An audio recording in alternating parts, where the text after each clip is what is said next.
Welcome back to Kirby and the Forgotten Land. We've attempted to beat this game without jumping. We've tried to beat the post-game Forgo Dreams campaign without jumping. And now we're diving back into the same save file on the new Switch 2 edition to answer the following question. Is it possible to beat Kirby Star Crossed World without jumping?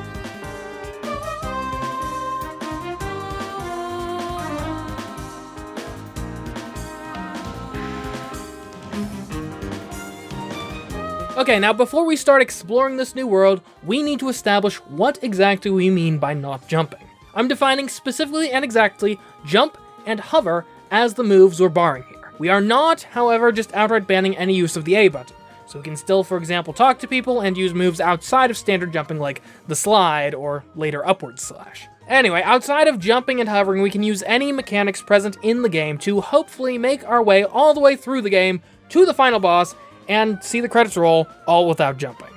Now let's get started. For those of you unfamiliar, Star Crossed World is a level expansion to Kirby and the Forgotten Land that basically remixes a lot of the levels from the base game. As such, the opening to this challenge appears fairly familiar. However, since this is the same save file we did our other two challenges on, we get to start off with any copy ability we want. Though, I will actually take a brief detour because the copy ability I really want to try out, I haven't actually unlocked yet. To that end, we take on this cutter challenge, which is tough, but manageable, if you're willing to fall off and leverage the fact that you respawn on the platform slightly above the ground, and that lets you snag these shards, which gets us up to 5 rare stones, just enough to unlock Morphonite's Sword.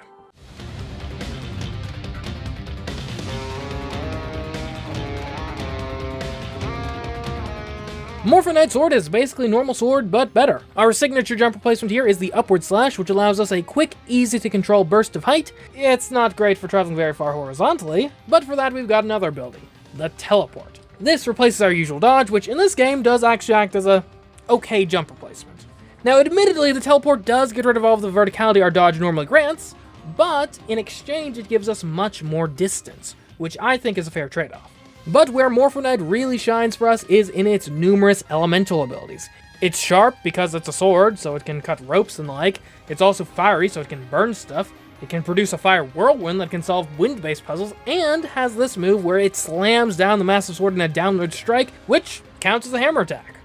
This means we'll need to worry a lot less about juggling specific abilities for specific puzzles, because Morphonite already has like half of the possibilities, and with very good mobility. Alright, now for the actual first level, Meteor Shower's Arrival. Shockingly, the opening is hardly modified at all from the original level design. As such, it's no problem for us to slash our way through the woods and out into the urban clearing. Here we meet our first meteorite, which adds a whole bunch of ethereal platforms for us to platform up after breaking this crystal. And they're organized in an easy stair-like structure, so they're pretty easy to scale with upward slashes. Until we get here, that is. You've got to be kidding me. This expansion introduces a few new mouthful modes, and the headliner is a spring! Literally, all it does is enhance your jumping. Is HAL Laboratory trying to spite me specifically at this point? In any case, the spring ability increases your jump height by like 2 or 3 times. As far as I'm aware, there's nothing we can do with copy ability jump replacements that even comes close to giving us this kind of height.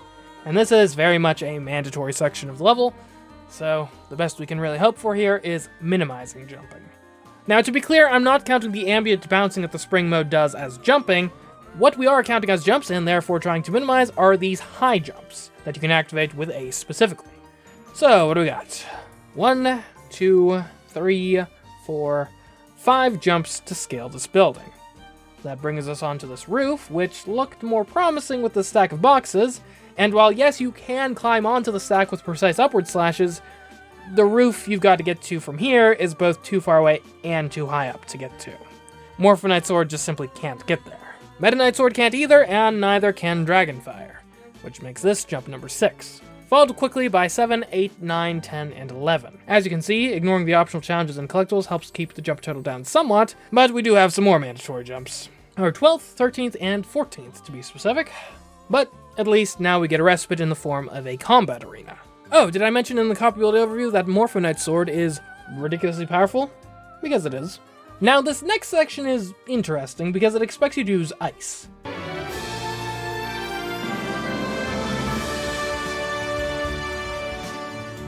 Ice is horrible for us. Not only does it not come with any good jump replacements, it also flat out removes our ability to dodge, leaving us with no jump replacements whatsoever. This is a capability we want to avoid at all costs. Unfortunately, this area is designed specifically around ice, and the idea that you'll freeze enemies with it, then push them into crystals and the like, to unlock your path forward. Luckily, we can just use a Morpho Knight Sword Tornado instead, but that was kinda dicey. However, it is quickly back to the spring for our 15th jump. I thought maybe I could get from this crystal up to the top one, but it's just slightly too high for an upward slash to reach. Once up here, the expectation is that you'll spring jump to this crystal to hit it, but if you stand on this crystal here, you can actually hit it with your fire tornado. Though from there, jumps 16, 17, 18, 19, and 20 are unavoidable. Here, you have to break the floor to get this crystal and then spring jump back out. But if you smash down on the edge of the weak floor, you won't fall in. You still have to break the crystal though, which is where two-player mode comes in. We can join in Waddle Dee and have him venture down to hit the crystal instead, saving us a jump. From there, we've got jumps 21 and 22. And then the end of the level. In this level, we managed to save 3 level completion stars plus 2 hidden ones. That'll be important later, as the whole goal of this mode is to rescue enough starries to restore the sealing crystal. In any case, it's on to Lost in Oliva Mall. In this version of the level, we head up to the second floor where we meet this enemy and skillfully beat it without getting hit by a meteor. Not good for a starry. Make that 2. Now, according to this map, we want to follow the ice cream sign, but the shop's closed. Luckily, this map reveals the location of a hidden switch to open it. That's another starry. Our mouthful transformation for this level is the stairs transformation, and it pairs very well with sword, allowing us to get another starry without jumping. And that's the level. We also got 5 starry flowers for another starry, and didn't let the stairs fall, meaning that we got every starry in this level. Let's hope that trend continues. Next up is Fallen Star Beach. The level begins with Kirby doing his best Moses impression, and honestly, this first part, navigating through the Coral Canyon, is very manageable with sword. It's when we start meeting with some crocodiles that things get a bit trickier. This part of the level encourages you to swap to Tornado, which has its pluses and minuses.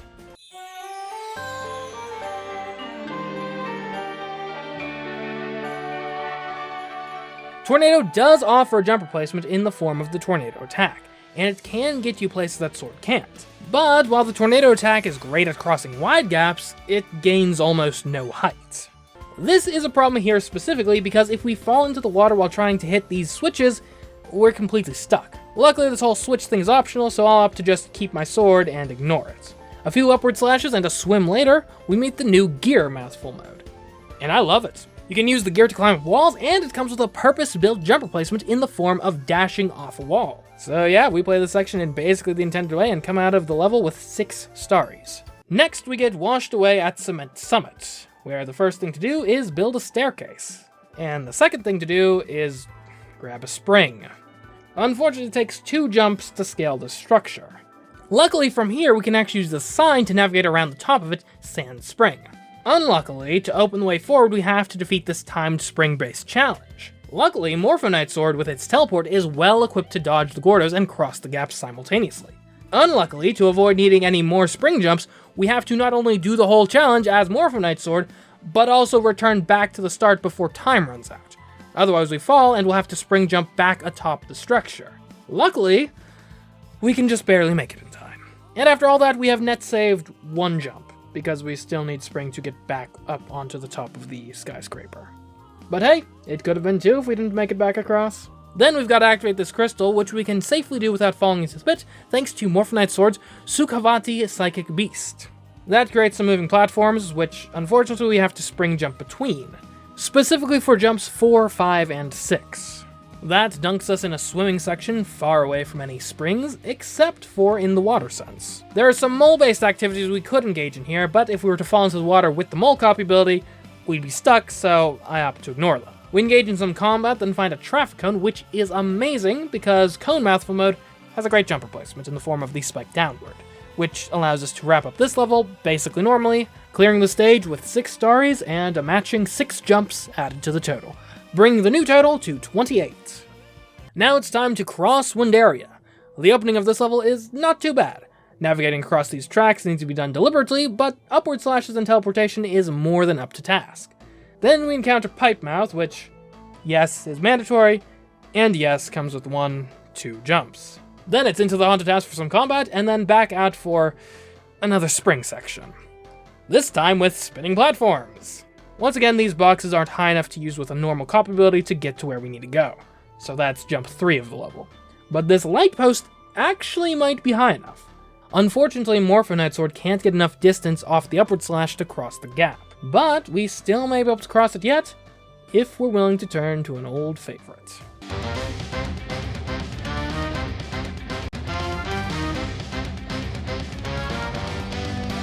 Meta Knight Sword may not be as strong as Morpho Knight Sword in combat, or have the same sort of elemental affinity, but it does have one of the best jump replacements in the game in the form of the upward slash, followed up by upper calibers. These mid-air attacks, particularly when spaced apart with the right timing, are great at extending the total distance traveled in the air. We can even use them early in the level to complete an optional objective by boarding this Ferris wheel, but unfortunately they aren't enough to clear this gap. So is that it then? Another spring jump? Well, maybe not. There is a tactic we used back in the original No Jump Challenge that might prove useful here. But what can be done? This is the best jump replacement we have. Well, yes, that's true. But that doesn't mean we can't modify it. Like by patronizing this Waddle Dee's establishment to make it faster. What, you don't get how upping our speed is supposed to help us here? It's quite simple, really.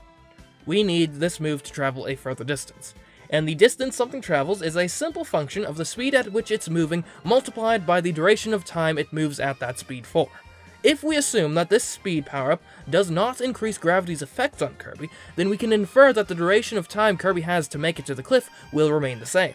This while Kirby's speed increases, thus allowing Kirby to travel a greater distance than before, and hopefully make it to the cliff. Alright, it worked back then. What about now?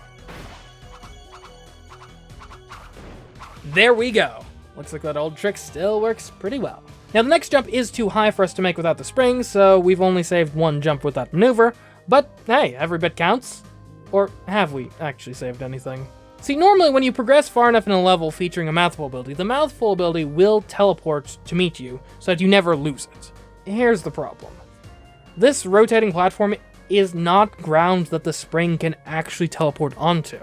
Which means, despite the fact that we could get up here without the spring, since we can't obtain it while on this platform, we have to go back and use it to make this jump regardless. That's jumps 4, 5, and 6 for this level. That brings us up alongside these tracks. Normally to beat this section, you would use your spring down on this rotating platform to smash the crystal to make some more tracks appear, and then jump up to those tracks and move on. Obviously, we'd like to avoid that if possible, and it may just be possible. We can join Waddle Dee in and have him go down there for us to break the crystal.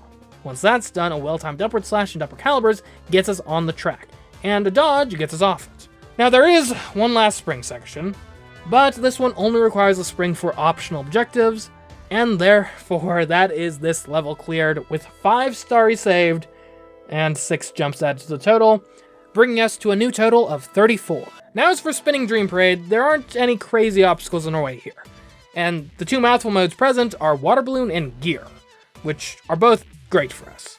Though there was one side objective that was particularly noteworthy. This time challenge is meant to be taken on with Hammer. Hammer doesn't really have any good jump replacements though. However, Morpho Knight Sword has one move that acts as a hammer, so we can actually use it to get the job done here. It was a pretty close call, but it worked. We cleared the level with 6 stars rescued, and not much difficulty in the jump department. Now it's on to Frost Street Snow Park. The opening of this level has a lot of basic platforming that we can get through with Morpho Knight Sword pretty easily. We even didn't get caught in any snowballs, which is good for a start. And then we're introduced to another new mouthful mode. Signboard.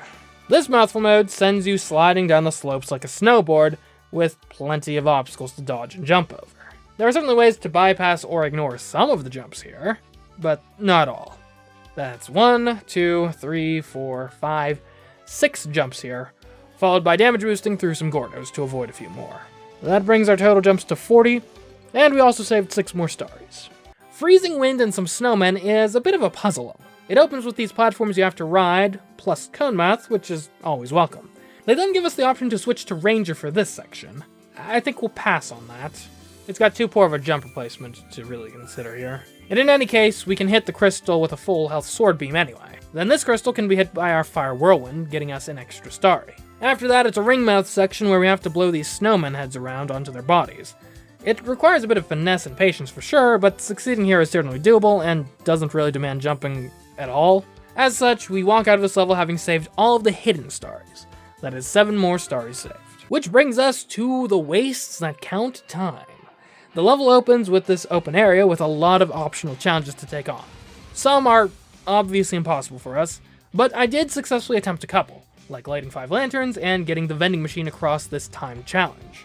I then wasted a bunch of time on this puzzle, which rewarded me with a useless capsule. Thanks. But then we've got signboard mouth again. Great. Here we go.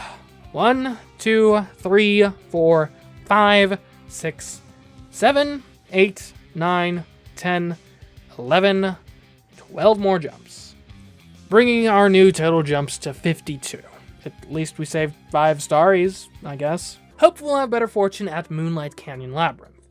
Luckily, scaling this cliff is way easier here than it is in the base game, even when considering that there's a timed section, and honestly, once you get inside, things only get easier. And then you get to the mouthful ability for this level, which is gear, and, well, I mean, that's just a delight. Then to wrap things up, we grab Tornado to save a star way out here, though we can't actually reach the warp star to get back to the end of the level with Tornado.